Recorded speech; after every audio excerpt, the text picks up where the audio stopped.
3 RC, and I'm excited for this one. We got another Yu Xiang helicopter. Everyone absolutely loved the Apache, the Jayhawk, but there was one thing that everybody hated about them: the price. They're expensive, and I get that, they definitely are.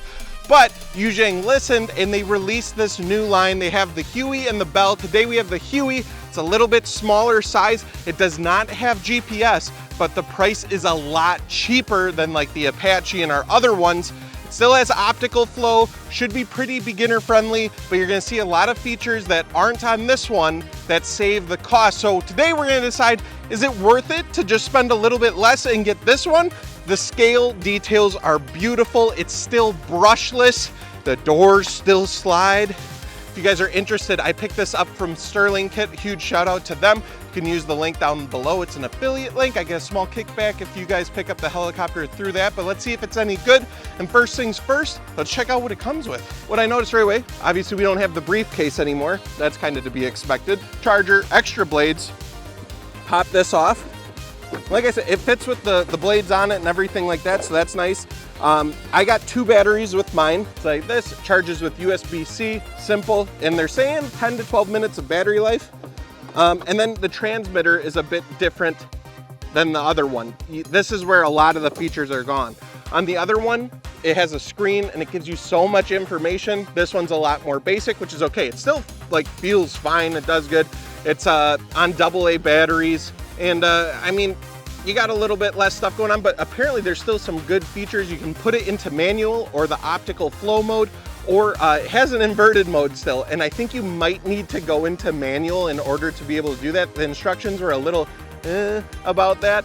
So we might try it, we'll see. I'm not really going into manual. I'm still learning helicopters, so that's a good test too, to see how easy this is to fly. It is slightly windy today. It kind of ranged from like 8 to 10 miles an hour.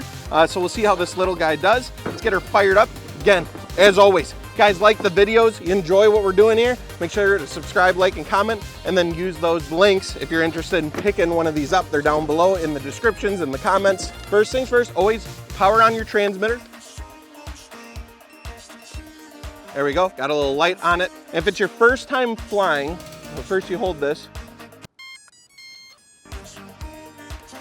If it's your first time flying, you're gonna wanna calibrate the gyroscope, and you only have to do that once. Or I guess if it's flying funky one time, you might wanna do it again, but it's one and done. The other one, you have to sit and wait for the GPS and everything like that to acquire. This doesn't have GPS, so you don't have to wait for it. All you do is hold to the bottom right, hold to the bottom left, and then you'll see the light flash. It'll calibrate, do it on a nice level surface. I already did it. We're a little bit rocky here and stuff, so I just don't even wanna mess around with it. I know that it's level, but that's how you guys do it, facing away. And then what we're gonna do is we're gonna come to our transmitter here. Unlocked means the blades are unlocked and can spin. Locked means your blades are gonna shut down. So there you go. Then we're just gonna simply hold down to the left, down to the right, and we're fired up. Get up to speed there. All right, here we go. We're gonna take her up, throttling up, and she's in the air. This also does have an auto landing button, but as you're gonna see, it holds pretty dang good even without GPS. This is looking pretty solid, guys. We have a little tiny bit of drift, probably just due to the wind, but it seems like that optical sensor works really good. Man, it is flying good. And it looks sick in this location. I'm gonna try, let's get her a little lower. Immediately, I just wanna fly it nice and low, have it look nice and scale. Go by this brush pile, gotta go up above the brush pile. Dude, guys, this thing is flying rock solid. I've been a huge fan of the Yu Xiang helicopters. I mean, they're really what got me into RC helicopters in the first place. This looks so freaking sick. Someone play Fortunate Son, please. Please. Oh, we'd get copyrighted, that's right, okay. We won't do that, but in my head, I'm playing it. Ooh, dude, I truly cannot believe, this is the Maiden flight, by the way. I can't believe how rock solid. I just imagine, since it's a smaller one, it doesn't have that GPS, that it was gonna be a lot more squirrely than what it is. That wind pushes it a little bit, but not much. So let's see here, get away from the tree a little bit. So it's drifting a little bit. So let me counter. I wanted to see how much it'll like kind of hold. Yeah, you can see the wind pushing it around when a little gust, but like, I mean, look at that, guys. That's hands-free with just that optical flow sensor. That's really impressive. That's really impressive. I would say, I mean, honestly, like, I love the features of the GPS ones, especially on the transmitter and everything, but this is almost half the price. It's a few $100 cheaper.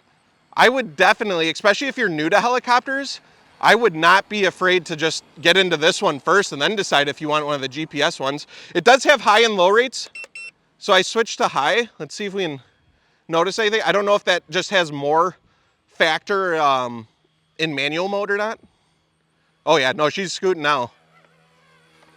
Woohoo! Yeah, she came in hot, Tokyo Drift style.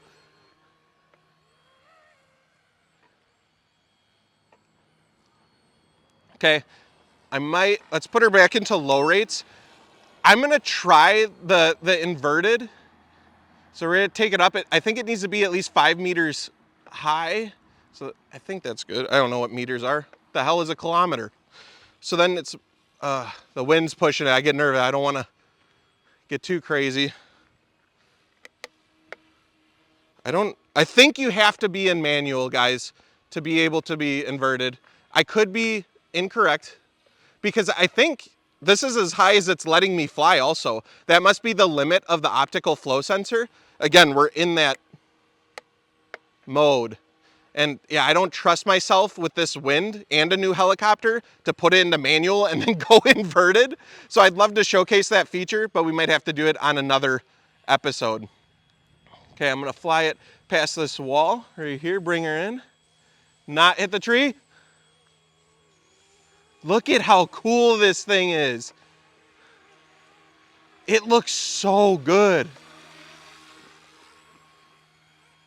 I love the military green. I have the big Huey helicopter, but it's in that white livery. And I do enjoy that. I really like it, but man, in this military green, it's just like peanut butter and jelly, the Huey and the military green. It's like nostalgic just looking at it. Guys, I am so impressed by this. All right, let's try, we couldn't do the inverted, so let's try the one button landing. So I pressed it, and there we go, it's landing itself right now. Does it, oh, and it kills the blades.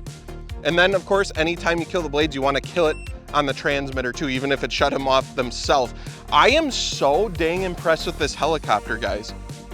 Not only does it look absolutely fantastic, come completely ready to fly, but it flies absolutely beautiful. This definitely rivals those GPS ones. I don't think you really need the GPS. I'm really impressed with the optical flow sensor that's underneath here. I think that's it right there. Still brushless, like we said, it does have some plastic parts up here, but I mean, it feels pretty durable. It doesn't feel like super cheap. It's a nice plastic body. Like I said, with the doors, they slide open. That's sick. I know some guys are gonna put some model figures in there. It's gonna look dope. I kind of want to do that. If you guys are interested, check it out in the link below. I am super happy with this thing. It turned out awesome. Huge shout out to Sterling Kit and shout out to Yu Xiang for listening to the community and getting this one that's a little bit more affordable, but still flies amazing. All right, I'm gonna get back to flying. I got another battery pack. We'll talk to you guys on the next one.